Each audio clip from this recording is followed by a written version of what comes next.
الشيطان الرجيم. بسم الله الرحمن الرحيم.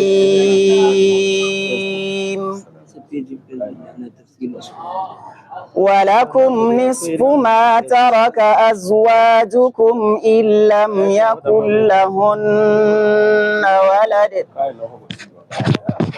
فإن كان لهن ولد فلكم الربع مما تركن من بعد وصية يوصين بها أو دين غير مضار،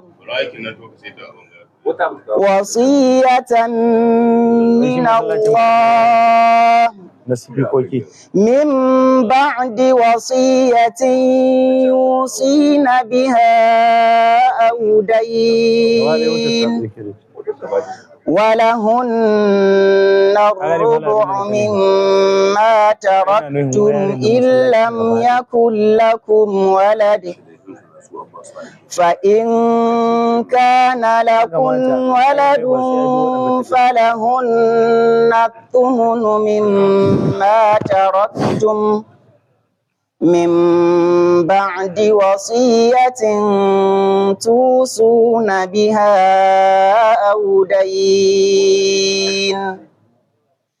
وإن كان رجل يورث كلالة أو امرأة وله أخ أو أخت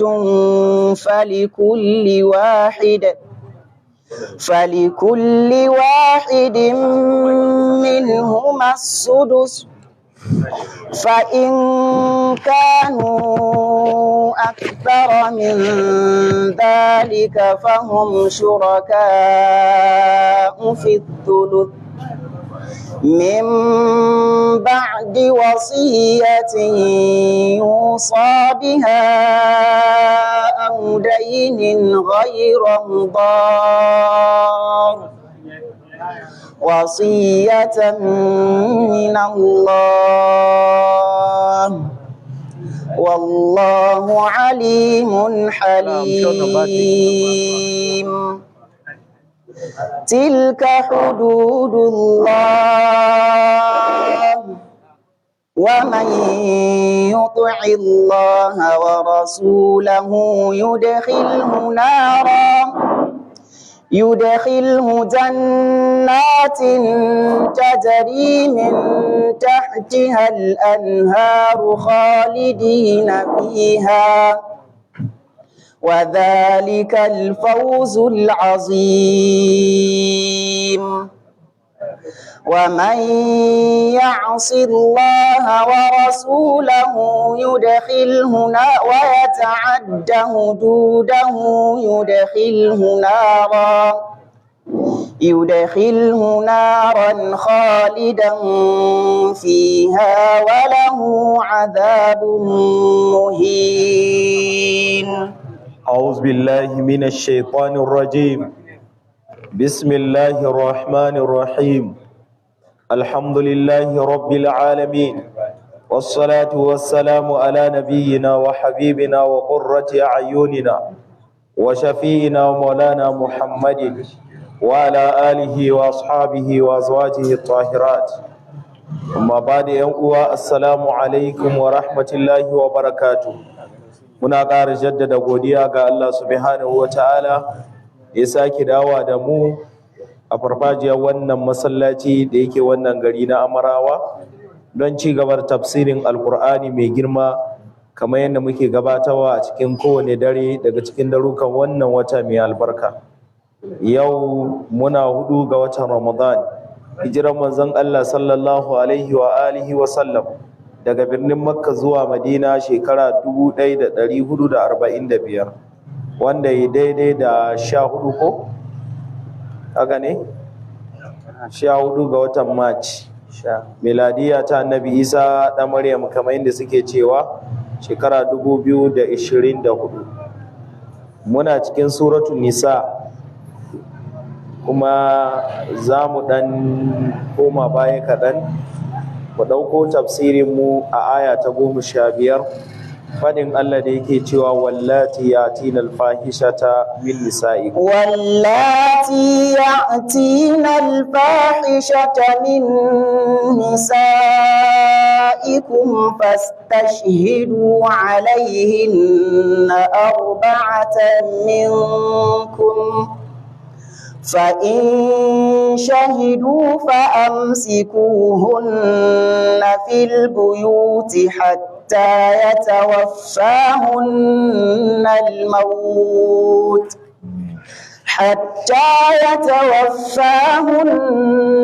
الموت أو يجعل الله لهن سبيلا. Allama ibn Kasir yana ba mu labarin abinda wannan wato aya ta kunsa.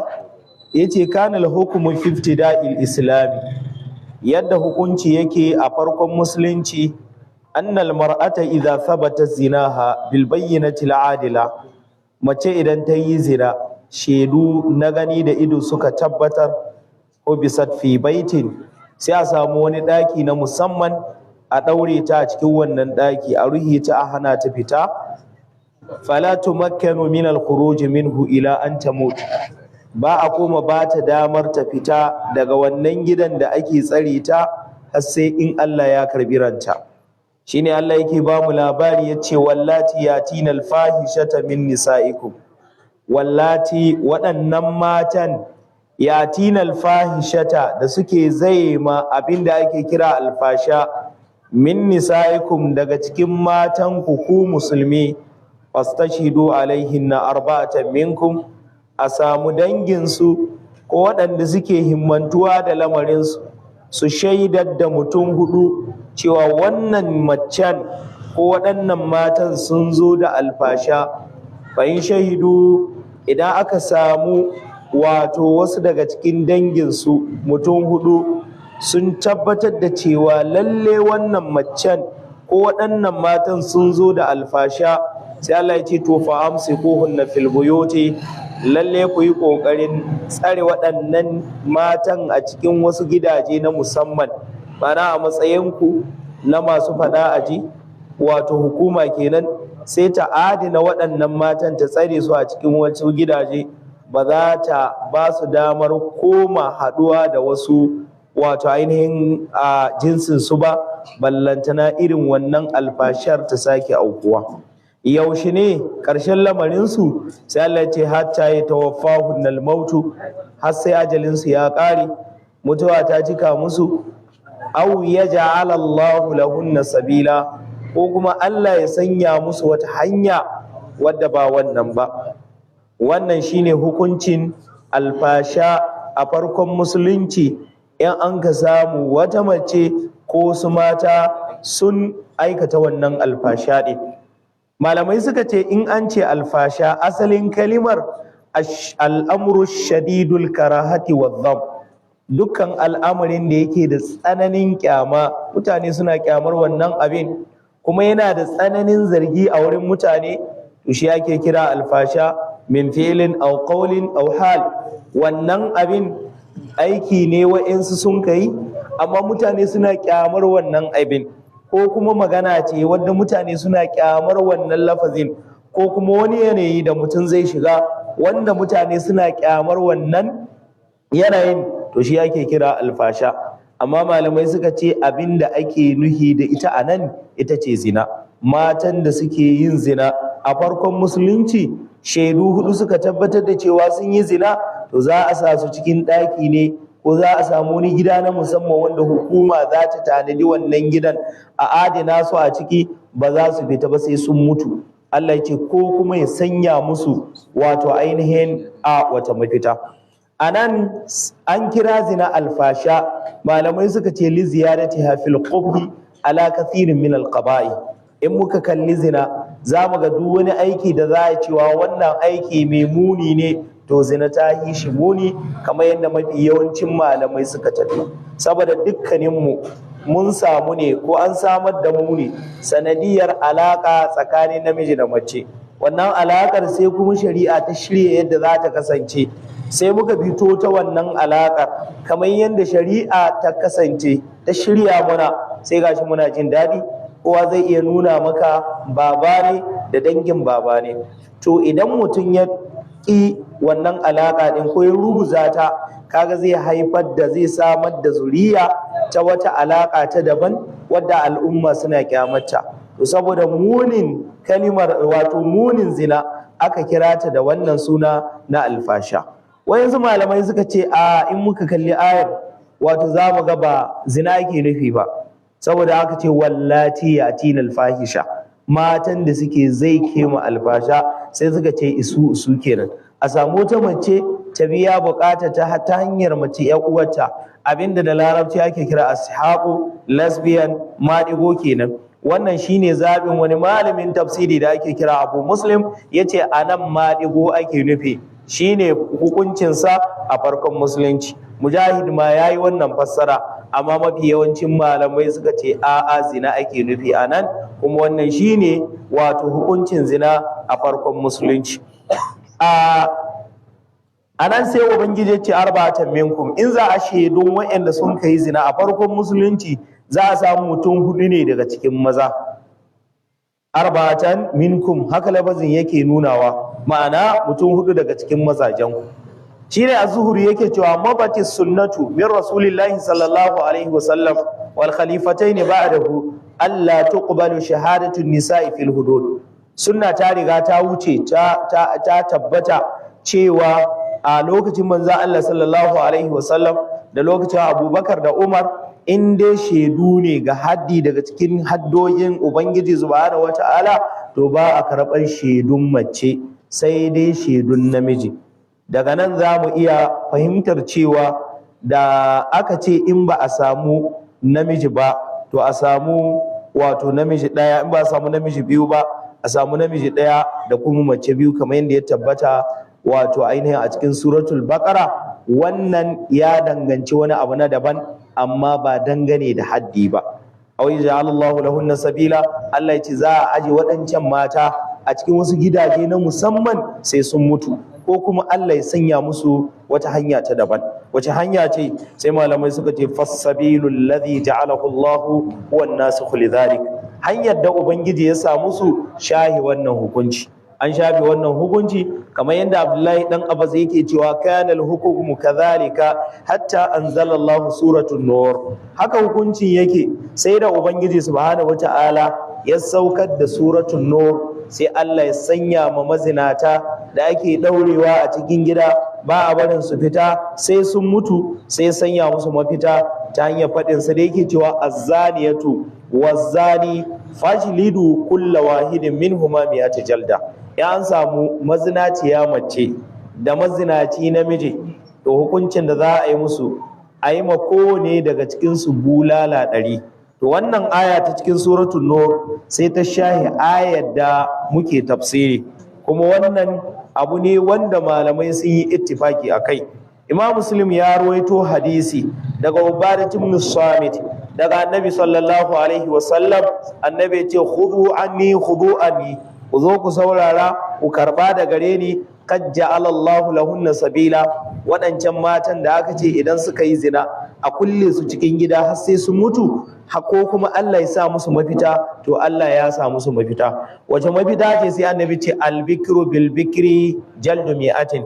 In an samu bazawara da gwabro wanda ya taba aure da bazawarar da ta taba aure, ko da in an ce bazawara ai ba sai an ce wadda ta taba aure ba, suka yi zina, wannan abin nan afwan albikiru bilbikiri, in an samu saurayi da budurwa suka yi zina, jaldu mi'atin, za a yi mako ne daga cikin su bulala 100, wa taghribu amin, kuma a kai su gidan yari shekara guda. Wa thayyibu bithayyib, haka kuma in an ka samu wato gwabro da bazawara sun yi zina, jaldu mi'a war rajam, za a yi mako ne daga cikin su bulala 100, kuma za a jefe su. Shi yasa Imamu Ahmad ibn Hanbal ya tafi akan abinda wannan hadisi yake karantarwa, cewa in an samu wato gwabro da kuma bazawara suka yi zina, to za a tara musu tsakanin bulalewa da kuma jehewa, sai an bulale su ko ne daga cikinsu sai ai mai bulala 100 sannan kuma a jefe shi ya mutu saboda munin abin da sun ka aikata na zina. Wannan shine abin da Imam Ahmad yake gani, amma kuma mafi yawancin malamai sun tafi akan cewa at-tayyibu zani, wanda a gwaburo sai yayi zina, inna ma yurjam faqad min ghairi jaldin, za a jefe shi ba tare da ayi masa bulala ba. Ina dalilin su? Ma'ana fatawarsu ta saba mutum Imam Ahmad. Sai suka ce li annan nabiyya sallallahu alaihi wasallam rajama ma'izan wal ghamidiyya wal yahudiyyaini. Annabi sallallahu alaihi wasallam a zamaninsa an samu wani mutum da ake kira ma'izu, ya zo gaban manzon Allah ya ce ya rasulullah ka tsarkake ni nayi zina. Haka akwai wata mata da ake kira gamidiyya, ita ma ta zo gaban manzon Allah ta ce ya rasulullah wannan cikin da nake dauke da shi shege ne bai da uba. Da kuma wasu yahudawa guda biyu, dukkan waɗannan manzon Allah sallallahu alaihi wasallam ya yi umarni an jefe su walam yajliduhum, bai bulale su ba kahin jifa din.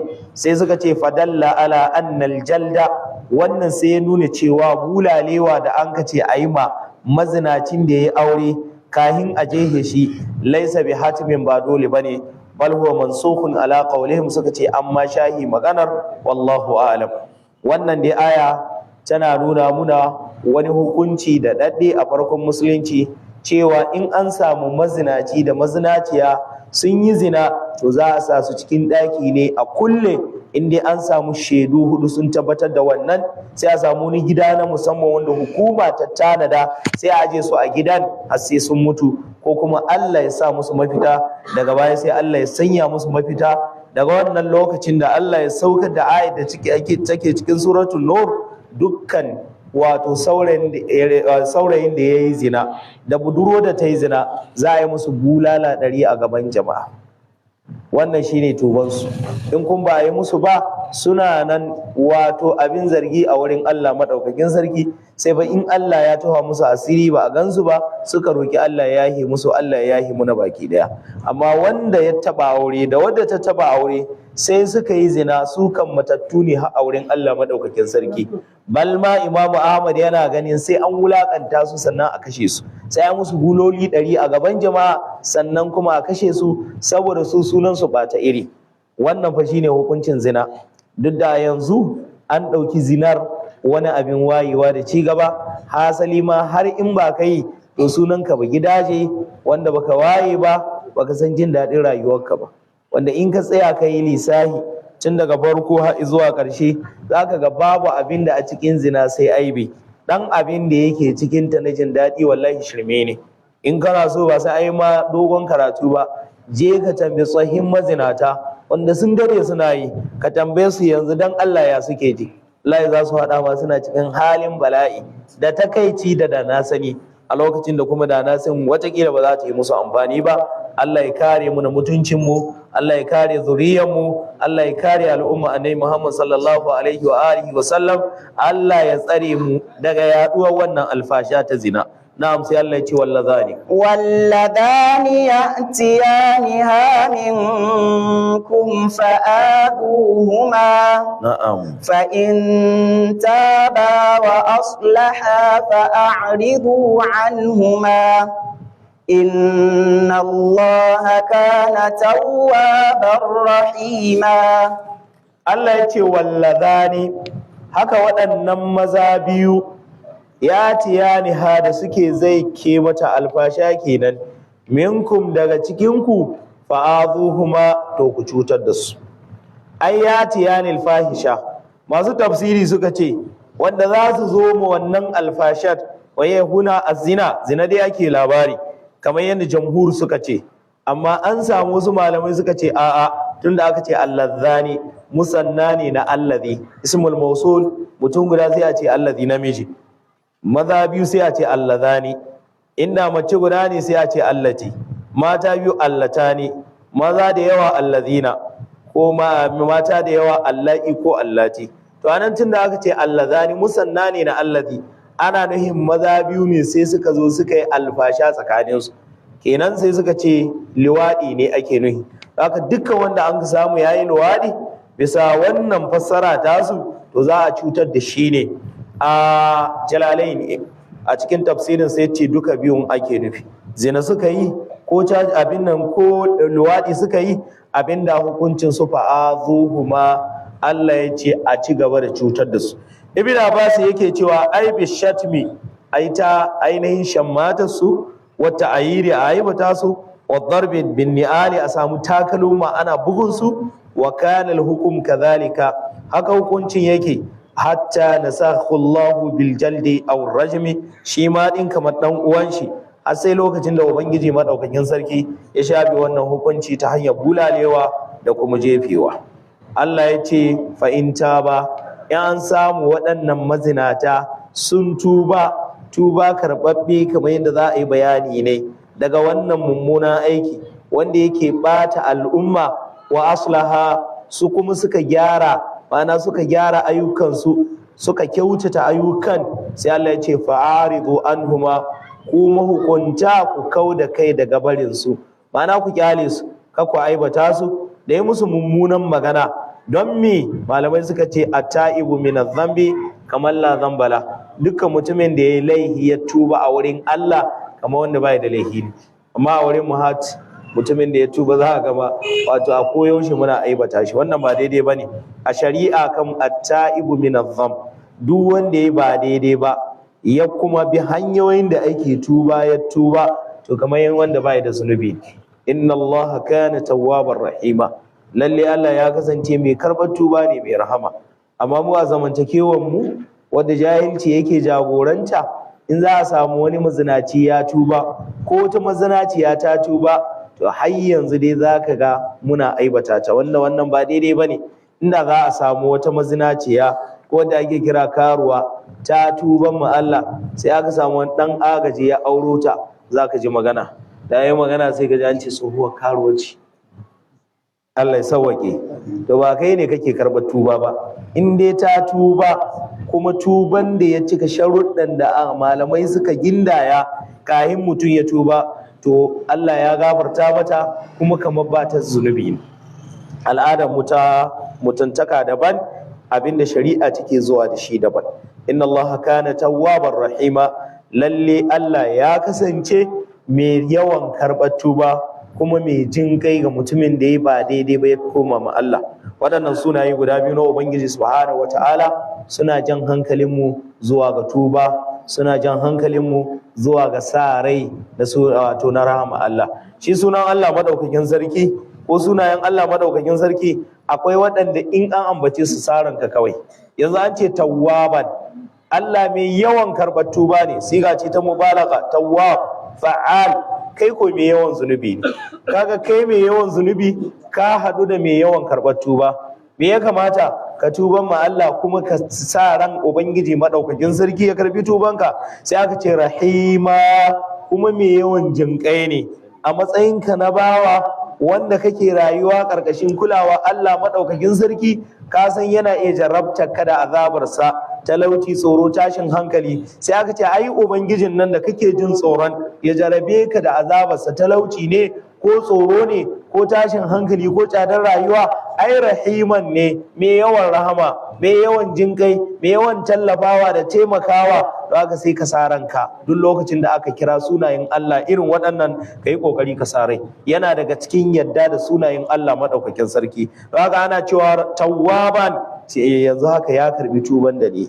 Rahiman, yanzu haka zai muna rahama insha Allah, ya ɗauke muna wannan yanayi da muke ciki. Allah ka dube mu da idon rahama. Don haka in muka kalli wannan aya za mu ga abin da Allah yake karantar da mu. A farkon musulunci waɗanda suka yi zina, to ana tsare su ne a cikin gida har sai sun mutu. Amma kuma su ko waɗanda wato za a cutar da su, a yi ta aibata su, a yi ta bugun su ko ƙarshen lamarin su tuba da gyarawa. To dukkanin su dai Allah ya sanya musu mafita. Allah ubangiji ka kare mu daga yin zina, Allah ka kare mu daga yin liwaɗi, Allah ka kare mu daga maɗigo. Waɗannan abubuwa dukkan su suna nan suna yaɗuwa a tsakanin mu. Da ba mu san wani zunubi ba wanda yake gudana tsakanin namiji da mace sai zina. yanzu izina ba a labarinta, kamar yadda mun ce yanzu ya waye gari wanda bai yi sunan shi ba ƙauye, sunan shi ba gidaje bai waye ba, kuma zinan ta yaɗu. Wato 'yan mata su yi, matan aure su yi, abin bakin ciki da mamaki, mata aure a kama ta tana zina. Wani irin cin amana ne? Ke da kike da tsarkinki, kina tare da mijinki na sunna, mi kin rasa a rayuwa? Duk abin da kin rasa a rayuwa Allah zai baki shi, matukar ki kiyaye igiyarki ta aure. Amma hakan dan kina maciya amana, kin ci amanar mijinki, kina cin amanar iyayenki da danginki, ki ɗauki gangan jikinki ki bayar zuwa ga wani namiji na daban wanda babu alaka ta kusa ko ta nesa tsakaninki da shi, ya biya bukatarki, ya biya bukata ce a kanki, ki hada jiki, wallahi ki zama maciya amana, kuma waɗanda ki ci amana yawa gare su. Baki san cewa dukkan wanda ya taka ki ba, komi girman 'ya'yanki bai ganin mutuncinsu, bai ganin ƙimarsu. To su zawarin ne da 'yan mata ba a ko magana. Allah Ubangiji ya kare mu. Maɗigo shi ma gashi ne ya shigo muna. Da sai dai mu ji labarin maɗigo a ƙasashen Turawa, zuwa sai muka fara jin shi a wani yanki na ƙasar na a kudancin Najeriya. Yau har gashi cikin gidajenmu, kaga yarinya waya in siffanta ta da cewa 'yan maɗigo ce. A kwanakin baya ake yada wata wadda hukumar Hizba ta Kano ta kama ta, tana hira da ita, wai ita duk wanda zai aure ta lalle sai ya bari ta auro ita ma wadda za ta rika kwanciya da ita. Ko musulma ce, duk da ta ce 'yan Ghana ce, amma shaidu sun tabbatar 'yan Najeriya ce, kuma jihar musulmi take, amma take wannan ikirari saboda kawai abin da mai ahlari ke kira qamsul basirat. Haka shi ma liwaɗi gashi nan cikin wato ainihin al'umman samari da dama za a iya nuna masu a ce wai liwaɗi suke yi.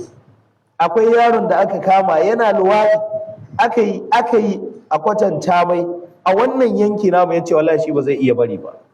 Inna lillahi wa inna ilaihi raji'un. Shi yasa duk musibar da muke ciki mu na jawo mu kanmu ita. Allah ubangiji ya mana kariya. Na'am. إنما التوبة على الله للذين يعملون السوء بجهالة ثم يتوبون من قريب. نعم. ثم يتوبون من قريب فأولئك يتوب الله عليهم. نعم. وكان الله عليما حكيما. An yi maganar tuba a ƙarshen ayar da muka ƙare tafsirinta, cewa inna Allah kana tawwabar rahima, lalle Allah ya kasance mai yawan karɓar tuba ga bayansa da suke saba mai, rahiman kuma mai musu jinƙai, ya taimaka musu, ya tallafa musu, yi musu rahama. To sai aka ce innamat tawbatu, abin sani shi dai tuban da yake karɓaɓɓe a wurin Allah shine Allah, lillazina ya'maluna su'a, yana ga waɗanda sun ka aikata mugun abu bi jahalatin, akan rashin sani, thumma yatubuna min qaribin, sannan sun ka tuba nan take, fa ulaika yatubu Allahu alaihim, masu wannan sifa Allah zai karbi tubansu. Wa kana Allahu aliman hakima, lalle Allah ya kasance masani mai hikima. Imam Sa'di a cikin littafin shi na tafsiri yake cewa taubatullahi ala abdihi nau'ani, tuban da Allah yake karba ga bawansa iri biyu ne. Tawfiqun minhu littauba, nau'i na farko Allah ya ma bawa gam da katar na yin tuba, saboda Allah ya nuna malihinka mai muni ne, wato wata nasara ce a rayuwa. Nasara ta biyu ka tuba daga wannan laihin, saboda akwai waɗanda an ka jaraba aka kawata musu mummuna aikinsu, su in kaga sun ji daɗi su yi wannan aikin, in ka gansu cikin rashin jin daɗi ba su yi wannan aikin na saba ma Allah ba, wannan ba ƙaramar jarabawa ba ce. To idan Allah ya ma gam da katar, ka gano abin da kake ba daidai ba ne, ka tuba ma Allah maɗaukakin sarki, wannan ba ƙaramar daraja ce ba. Abu na biyu, bayan Allah ya nuna ma abin da kake ba daidai ba ne, ka kuma koma ka ce Allah na tuba, wa qabulaha ba'da wujudiha min al-abd, sannan Allah ya karbi Allah ya karbi tuban bayan bawan ya tuban ma Allah madaukakin sarki. Anan ubangiji subhanahu wataala yana ba mu labarin cewa Allah ya cancantar da kansa, wato ya dora ma kansa haƙƙin karɓar tuba ga bawan da ya ba daidai ba ya tuban mai. Wannan kun ba dole bane Allah ya karbi tubanka bayan ka tuba, a'a karamci ne nashi subhanahu wataala. Haka duk wanda ya aikata mummuna aiki ya tuban ma Allah madaukakin sarki, Allah zai karbi tubansa. Amma kuma akwai iskali anan, domin Allah ya ce innamat tawbatu ala Allahi lil ladina ya'maluna su'a bi jahalatin. Allah yana karɓar tuban waɗanda sun ka aikata aiki da rashin sani bi jahalatin. Ashe kaga mafi yawancin sabon da muka yi ba bi jahalatin muke yin shi ba, mun san ba daidai bane amma muke aikatawa. Wannan yana nuhin Allah bai karɓar tuban mu? Sai malamai suka ce a bi jahalatin nan abinda ake nuhi shi bawa lokacin da yake saba ma Allah ya jahilci munin wannan saban, ma'ana abinda wannan saban zai biyo da shi baya, zai biyo bayan shi, wato shine ma'anar wato bi jahalatin. Domin duk saban da kai Allah na iya hushi da kai lokacin da yake kallon ka, yana kula da kai, amma a hakan ka saba mai. Duk lokacin da kake saba ma Allah, wannan yana nuna imaninka yana karamta, shine ma'anar bi jahalatin anan. Amma mujahid yake cewa kullaman asallaha, dukkan mutumin da ya saba ma Allah khata'an amdan, da gangan yayi wannan saban ko bisa kuskure, fa huwa jahilun, a wannan lokacin jahili ne. Kaga wannan fassara tana dan saye zuciya, cewa duk lokacin da muka saba ma Allah madaukakin sarki da gangan mun kai ko a'a bisa kuskure, to ana fassara shi bi jahalatin, hatta yanzu ya anil dhanb, sai ya bar wannan zunubin. Hatta da yake cewa sabon manzon Allah sallallahu alaihi wasallam suna cewa kullu dhanbin asabahu abdun fa huwa jahala. Duk zunubin da bawaye a lokacin yayi shi ne bi jahalatin. Haka duk zunubin da mun kai wato mun yi shi ne bisa rashin sani, ma'ana rashin sanin abinda wannan zunubin zai jawo muna bayan mun kare shi. Yanzu misali, inda za a ce wato an riga an hukunta duk lokacin da ka yi zina lalle sai ka rasa wata kafa ko wata gaba daga cikin gabobin jikinka, ko dai kafarka ko hannunka ko idanunka ko jinka ko ganinka, don girman Allah za ka yi wannan zina? Ba za ka yi ba. Ana fahimta ko? To ko kuwa ce ai duk lokacin da mutum ya saba ma Allah, sabo na zina tunda akan ta muke bayani, ko na luwaɗi ko na waɗigo, to sai ya rasa wani yanki babba na dukiyarsa. Ila shago yake da shi, shagon ya ƙone, ko mota yake da ita ana nema masa abinci, ta waɗi ta lalace sanadiyar wannan zina. Don Allah mutum zai je wannan zinar? Ba zai je ba. To ai haka ne, duk lokacin da ka aikata wani sabo sai mugun abu ya same ka, ko a gangan jikinka ko a dukiyarka ko a 'ya'yanka ko a garinku ko a al'ummarka. Duk lokacin da ka yi wannan ka aikata sabo, ta amma lokacin da kake aikatawa sai ka manta da wannan, ka zamanto jahili, sai ka aikata, sannan watakila in kana da ilimi ko kana sauraron wa'azi ko kana karantawa sai ka gano wannan aikin da kai zai yi kwama wani mugun abu, ko kuma in mugun abin ya same ka sai ka ce wannan mugun aiki ya same, wannan abin ya same ni ne saboda mugun aikin da muka yi. Ashe kaga duk abin da ake yi na sabo ana yin shi ne bi jahala, da gangan aka yi ko a'a wato ba da gangan ba. Iskali na biyu, Allah ya ce min karibin, Allah yana karɓar tuban waɗanda sun ka aikata mummuna da rashin sani sannan kuma suka tuba nan take. Idan ana nufin idan ka saba ma Allah baka tuba nan take, sai da an ka jima sannan ka tuba, Allah ba zai karɓi tubanka ba? Ibn Abbas ya ce a'a, thumma yatubuna min karibin, abinda ake nuhi da sannan su tuba nan take, ma bainahu wa baina an yanzura ila malakil maut.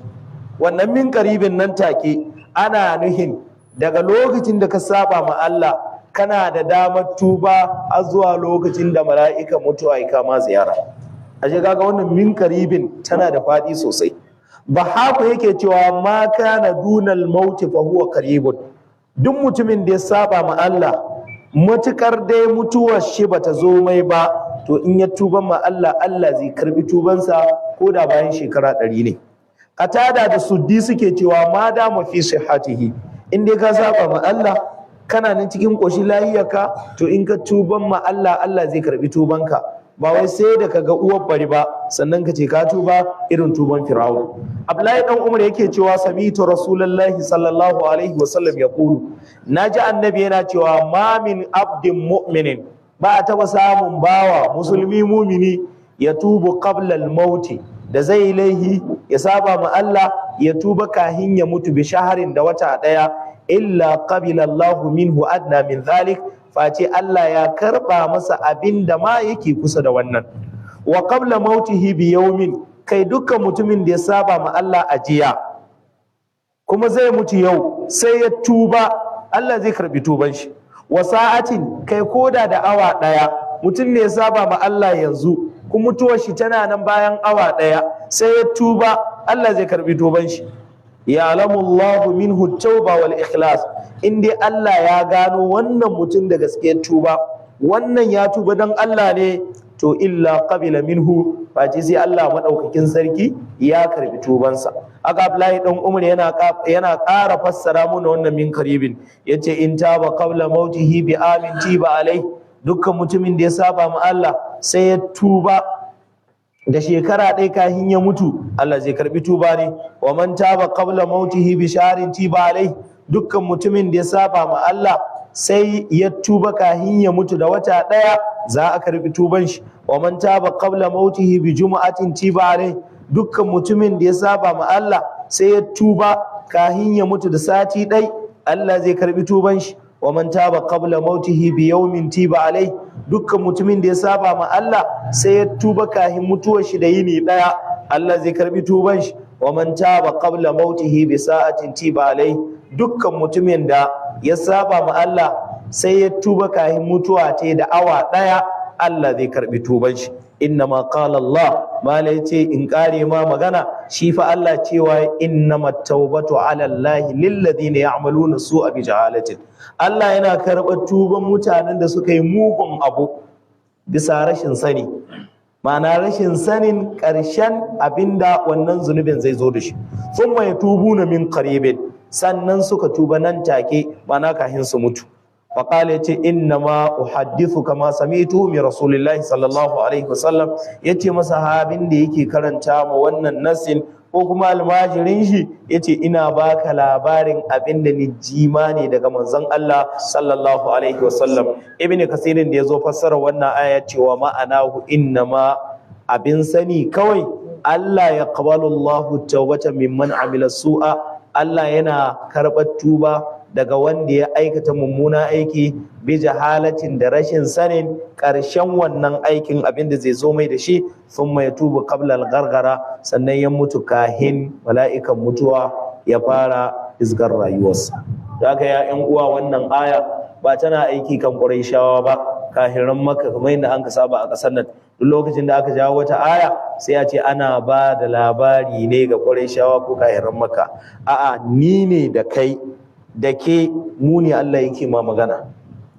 Don mi? Don da ni da kai da ke duk muna aikata ba daidai ba, muna yi ma Allah ba daidai ba, kuma dare da rana. To me ake bukata gare mu? Mu tuban ma Allah madaukakin sarki kahin ranar mutuwa. Duk wanda ya tuban ma Allah madaukakin sarki kahin ranar mutuwa, Allah zai karbi tubansa. Allah ya ce wa kana Allahu aliman hakima, lalle Allah mai ilimi ne cikin dukkan abin da yayi, babu jahilci a ciki, kuma ilimin na keke da keke, sanin Allah na ƙarƙashin ƙasa ne, hakiman kuma mai hikima. Yana daga cikin ilimin Allah, ya san wanda ya tuba da gaske, kuma ya san wanda ya tuba saboda ƙarya, kuma zai saka mu kowane da abin da ya dace saboda hikimarsa. Yana daga cikin hikimar Allah madaukakin sarki, sai kaga ya datar da wanda yake so da hanyar tuba. Ya saba ma Allah, mutum ne zai saba ma Allah, sai ya kalli girman Allah, ya kalli shi mutum ɗin ba kowa yake ba, yana rayuwa ne ƙarƙashin wato ruhin Allah, a bisa ƙasar Allah yake rayuwa. Yanzu haka ma yana ƙarƙashin damkar Ubangiji maɗaukakin sarki. In Allah ya ga dama sakan ɗaya sai a neme shi a rasa, sai ya kalli kansa ba kowa ba, ya kalli girman Allah da ya saba ma, sai kaga nan take ya tuba mu Allah madaukakin sarki. Wannan yana daga cikin hikima ta ubangiji madaukakin sarki. Allah ka sa mu dace mu rika tuba in mu kai ba daidai ba. Na'am. وليست التوبة للذين يعملون السيئات حتى إذا حضر أحدهم الموت قال إني تبت الآن ولا الذين يموتون وهم كفار نعم أولئك أعتدنا لهم عذابا أليما. Allah ya ce wa laysati taubatu babu tuba lillazina ya'maluna sayyi'ati ga mutanen da suke aikata miyagun ayyuka kuma ba su bari ba hatta idza habara ahadahumul mautu har sai da lokacin da alamomin mutuwa suka halarto ma ɗayan su qala sai kaji ya ce inni tubtul an ni fa yanzu kan na tuba saboda mi ya ga uwar bari. Irin waɗannan mutane Allah bai karɓar tubansu. Walal ladina yamutuna haka jinsin mutane na biyu waɗanda ba a karɓar tubansu, waɗannan da suke mutuwa wa hum kuffarun suna kahirai. Ulaika atanna lahum azaban alima, masu wannan sifa mun musu tanadin azaba mai raɗaɗi mai shiga jiki. Asadi yake cewa ya tamilu an yakuna almana mai yiwa ma'anar wannan aya sun mai tubuna qabla ma'ayinatil maut, waɗancan sun aikata mummunan aiki sai suka tuba kahin ganin mutuwa. Fa inna Allah yaqbalu tawbata al-'abdi idza taba qabla mu'ayinatil maut wal azabi qat'an. Allah yana karɓar tuban bawa in ya tuba kahin ya ga mutuwa, kahin ya ga azaba, kai tsaye ana karɓar tubansa.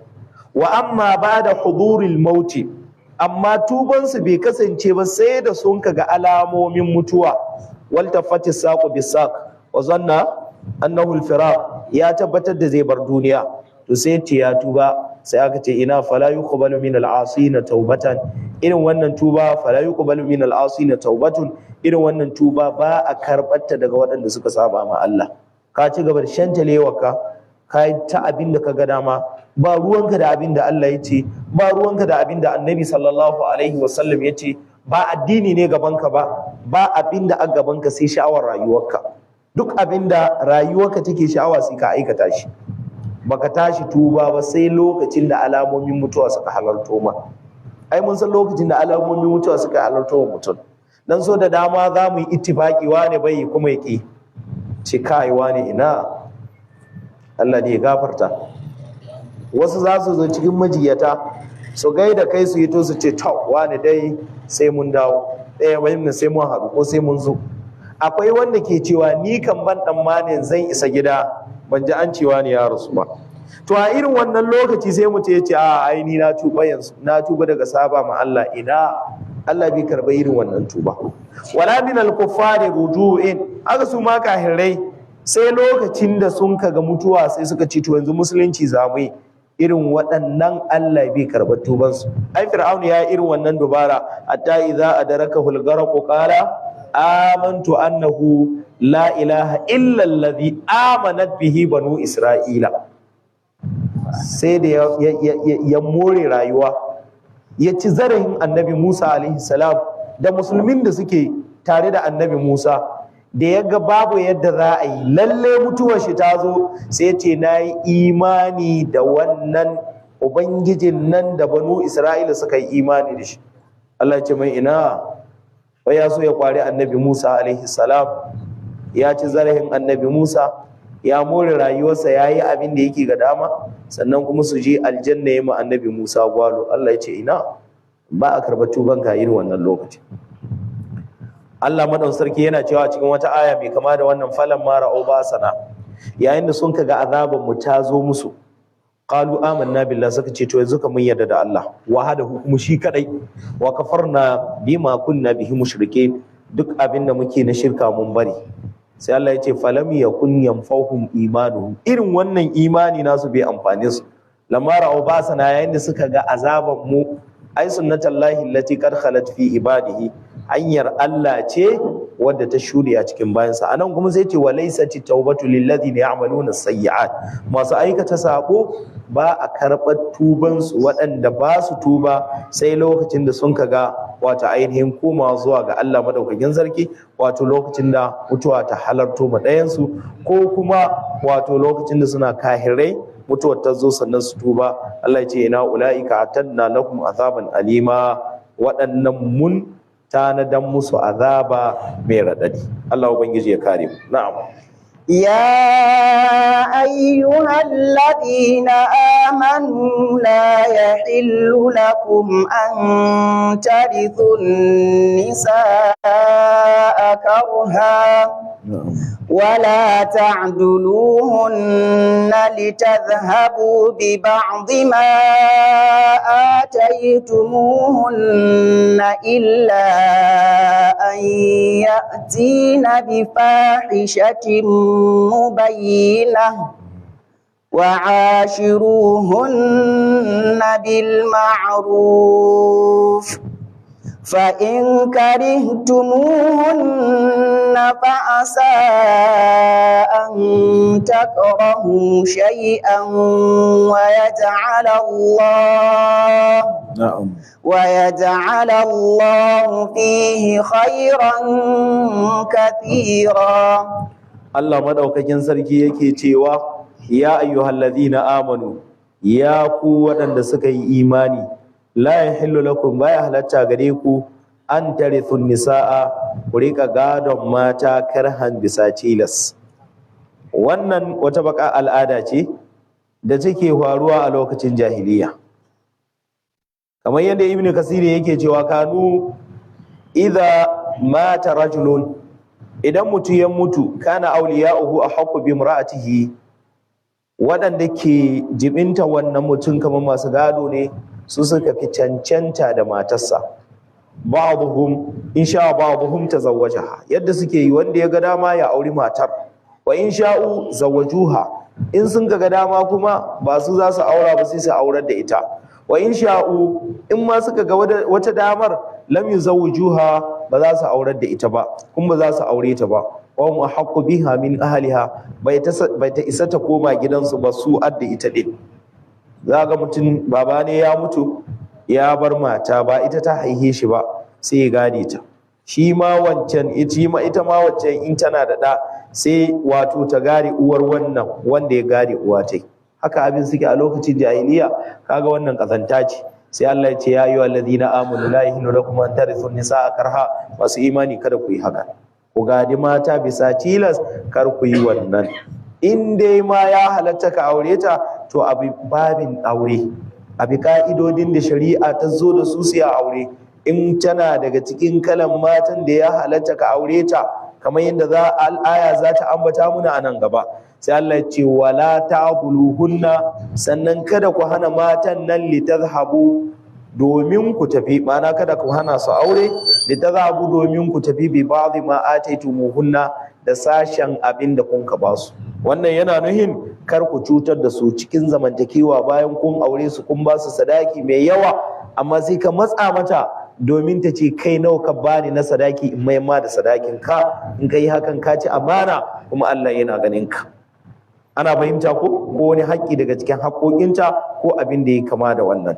Sai Allah ya ce illa an yatina bi fahishatin mubayyana, lokacin da za a matsa ma matan nan da kuke aure da su domin su ainihin wato fanshi kansu da gare ku, sai lokacin da suka zo da alfasha bayyananna. Malamai suka ce alfahishatul mubayyana an-nushuz wal isyan. Abinda yake nuhi da alfasha bayyananna anan shine kiyo da taurin kai. Ta zo da matsaloli daban-daban, kila babu zaman lafiya tsakaninka da ita, ko tana zagin iyayenka, ko tana ci maka da zarafi, irin cin mutuncin da duk wani ya ji labari za a ce a kai wance ba mace bace. To a irin wannan lokaci kana iya matsa mata lalle sai ta biya ka sadakinka, ko kuma ka aza mata wasu kuɗi masu yawa domin ta fashi kanta, ko kuma ta zo da zina ko cin zarafi ko abin da ya kama da wannan. Duk wanda yana halattar da matsa mata har sai ta fanshi kanta daga wani haƙƙi daga cikin haƙƙoƙinta, ko kuma dukkansu. sai Allah ya ce amma in dai suna muku biyayya to kuma za ku ji tsoron Allah madaukakin sarki wa ashuruhunna bil ma'ruf, ku zauna da su zamantakewa ta alkhairi ta albarka, ku kyautata musu. Ana aure ne don jin daɗi, kar ka ci amanata a lokacin da ita ko tana ƙoƙarin baka dukkan haƙoƙinka, wannan ba daidai ba ne.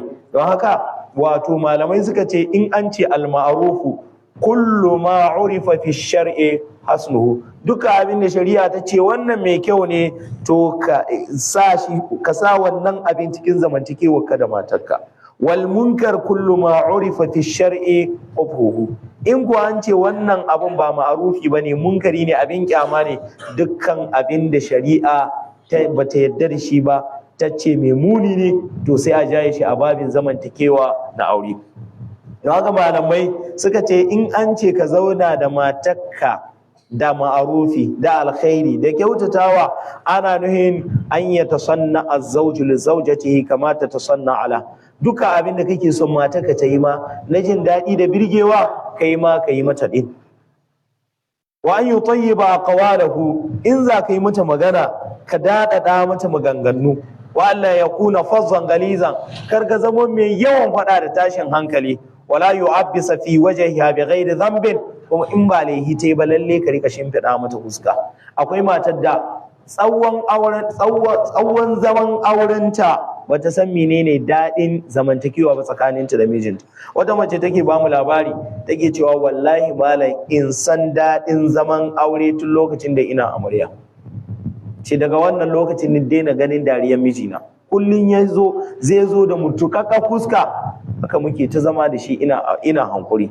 Wai yanzu tana iya kokarinta tana tabi shari'a, shi yasa take tambaya wai ya halatta ta ci gaba da zama a hakan, ko yaushe ta kai kara wajen uwayenta sai su bata hakuri, saboda shi ko makiri ne. Allah ya taimake shi, yana da abin duniya, duk lokacin da ya je wajen iyayen sai ya musu kyauta ta alkhairi, amma kuma in ya zo sai ya cutar da ita. Cikin abin da take faɗa ta ce ba ta da matsalar ci ko sha ko duk abin da ake kira abubuwan da wato suna taimaka kan more rayuwa, ba ta da wannan, amma ita dai ta samu jin daɗin ɗa namiji, ta ce wallahi tun tana amarya.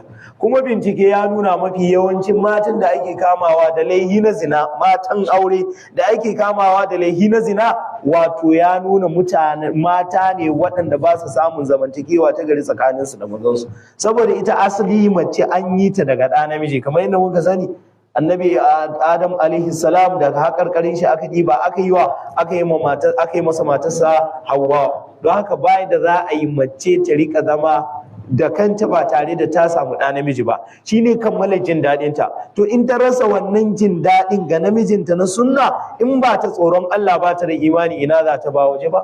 Aga maza ku ji tsoron Allah madaukakin sarki. Yana cikin wa'ashiruhunna bil ma'ruf, a ciyar da su. Wannan ciyarwa ta kunshi abinci da abin sha da wurin zama da kayan sawa, gwargwadon halin kowanne daga cikinsu, ko kuma gwargwadon wato yanayin da kake zaune da ita ko a inda kake zaune da ita. Yana daga cikin wato wa'ashiruhunna bil ma'rufi, in za a yi musu rabon abinda wato yake haƙƙi ne a sa adalci. Idan mutum yana aure sama da mace biyu, yana da biyu ko uku ko hudu, lalle ya adalci. In ba haka ba zai ja ma kansa bala'i tun wannan rayuwa ta duniya, ballantana uwa uba in an je lahira. Annabi sallallahu alaihi wasallam ya ce man kanat lahum ra'atani, dukkan mutumin da yake aure da mata biyu, yamilu bi ihdahuma, yana karkata wajen ɗayan anil ukhra, yana kyale ɗayan, ja'a yawmal qiyama, ranar tashin alkiyama zai zo ya jurru ahadu shaqqaihi, yana jan ɗayan tsagen jikin shi, sakitan aw ma'ilan, ya faɗi ƙasa sashen jikin ko kuma yana jan ƙasa. Imam Tirmidhi ya ruwaito wannan hadisi. Da haka maza ku ji tsoron Allah madaukakin sarki. Akwai wadda ba ta da haƙƙi sai abin da an ka ɗauka an ka bata, ya karkace mata, shi haka yake duk lokacin da ya ƙaro wata, to kuma sauran sai dai su yi haƙuri. Allah ubangiji ya mana kariya. Abu na hudu, ikramu ahlik, kayi kokarin ahliha, kayi kokarin girmama wato danginta, kama tun daga iyayenta har zuwa sauran dangin. Yana cikin wa'ashuruhunna bil ma'rufi, wato girmama su ta hanyar ziyara da kuma gayyata su duk lokacin da wata munasaba ta kama da ba su alkhairi daidai gwargwado. Abu na biyar yana daga cikin abin da ake kira wa ashiruhunna bil ma'ruf, zama da mata kamar yadda shari'a ta karantar, mu'alajatuha wa mudawamatuha idza maridat. Lokacin da ta yi rishin lafiya ka yi ƙoƙarin ganin cewa Allah ya bata lahiya daidai abin da kake iyawa. Sai in ta zamo taurin kai, wannan kuma kana da dama ka yi watsi da ita, domin akwai mata da dama da suke wahal da mazansu a garin wato nema musu lahiya. Za ka ga namijin yana iya ƙoƙari ne ya zo ya kawo mata magani, amma kuma sai a duba duk magungunan suna nan cikin kwaba ko ƙarƙashin hilo ba ta sha. Ana samun haka ko ba a samu? Allah ya sauwaƙe. Na shidda, an yazida ala ihtimali al-adha minha bil muda'ama wal mizah wal mula'aba. Yana daga cikin wa'ashuruhunna bil ma'ruf, ka gano cewa su mata suna da karancin hankali. Kai da kake tare da su a matsayinka na mai cikakken hankali, to ka san wanda kake tare da ita ba dukkan su sun ka kammala ba. Bal ma annabi sallallahu alaihi wasallam a hadisi ya nuna mana wasu adadin mata da sun ka kammala, sauran duk ba su kammala ba. Don haka ka san zaman da kake da ita, to tun da bata kammala ba, to kai iya kokarin ka wajen daukar wasu ababe na cutarwa da suke fitowa da gare ta. Umar yake cewa yan bagilin rajuli an yakuna fi ahlihi mithlu sabi, ya kamata da namiji ya zamo kaman karamin yaro in yana cikin iyalinsa. Fa idhal tamisu ma indahu wajaduhu rajulan, amma lokacin da aka ce za a taba wani haƙƙi daga cikin haƙƙoƙin da ya kamata ya tsaye ya kare, to a wannan lokacin sai a same shi kuma wato ainihin namiji ne. Ma'ana lokacin da kana gida ka saki jikinka, ku yi hira da ita, ku yi labaruka na da na yanzu kafin ku yi aure da ma bayan kun yi auren. Amma lokacin da kaga za a taba wata doka daga cikin dokokin Allah, sai ka ce a sannan a sabe ka namiji a daidai wannan lokacin. Ibn Abbas yake cewa inni la tazayyanu limra'ati kama tazayyana li, ni fa ina ado don matata kamar yadda take ado don ni. Mafi yawancin mata ko in ce duka suna ado ne don wa? Don mazansu. Wa inda mun ka sani iyayenmu, wato duk wadda take girki in magariba ta yi ta ƙare girkin, za ka ga ta caba ado saboda ana jiran mai gida, ba irin na yanzu ba inda ba su ado sai in za a wurin biki. To daidai ne yadda matarka kake son ta yi maka ado, kai ma ka rika yi mata ado. Amma mafi yawancin maza ba haka suke ba. Za ka ga wani namijin adon bai dame shi ba gaba ɗaya. Lokacin Umar dan Khattabi akwai wata mata da ta zo wajen Umar ta ce kawai sun take a raba tsakaninta da mijinta. Sai Umar yasa aka kira na mijin, yana zuwa sai gan shi wani bususu su aka yaki kan kai ne, sai ce ya je ya kammala kansa, ya je ya gyara kansa, ya dawo aka kira ta aka ce to ga mijin naki ki maimaita abin da kice, ta ce a ita dai kawai ai musulhu su koma gida. Don haka ana buƙatar ka yi ba ka rika yin mata ka ado, ke ma ki ci gaba da yawan mijinki ado. Don akwai da daman su waɗanda duk a tanhinnan da aka sai musu da leshi da shaddodi, wallahi ba na mazan bane, sai lokacin hita ta yi sai a je ta a murjewari. Allah ubangiji ka raba mu da murzawari. Abinda ake so ki yi ibada, ki yi kawa don mijinki ya gani. Lokacin da ki yi kawa mijinki ya gani, wallahi lada za ki samu. Allah ya ce wa ashiruhunna bil ma'ruf. Da haka Ibn Kasir ya ce tayyibu aqwalakum lahunna, ku daɗaɗa musu maganganunku, wa hassinu af'alakum, ku kyautata musu ayyukanku, wa hay'atikum da yanayinku, bi hasbi qudratikum gwargwadon ikonku, kama tuhibbu zalika minha, kamar yanda kai kake son ta yi ma hakan. Akwai wani bawan Allah wanda mun taɓa bada kissar shi, yake cewa wallahi zai ƙara aure saboda me yace matata cikin gida ba ta kula, ce kullum zaka ganta bususu. Yace ni da annabi na yi ta iya kawa, suna cikin mota da shi da aboki ne suna tahiya, a daidai lokacin da wannan danjar da take tsayar da motoci ta tsayar da su, sai ke ce ma aboki ne ga wata mata can cikin mota, wallahi inda na samu irin ta ina so. Ce a tayi ma yace tayi, yace wallahi tayi min. Ba ka ganin ta masha Allah. Yace wai to ko mu je mu yi mata magana, wata kila zawarata. Ko da suka matsa, ashe mata ta yi ta dama ta ce mai za ta asibiti ganin marasa lahiya. Me yake faruwa? Ta caba ado ta yi kyau. Ashe kaga ta so ta nema a ɗayimi a ƙaro mata kishiya. Saboda mi? Saboda rashin ado. Da haka maza da dama suna son matan su kasance cikin ado, su ma mata da dama suna son mazan su kasance cikin ado. Annabi sallallahu alaihi wasallam ce khairukum khairukum li ahlihi.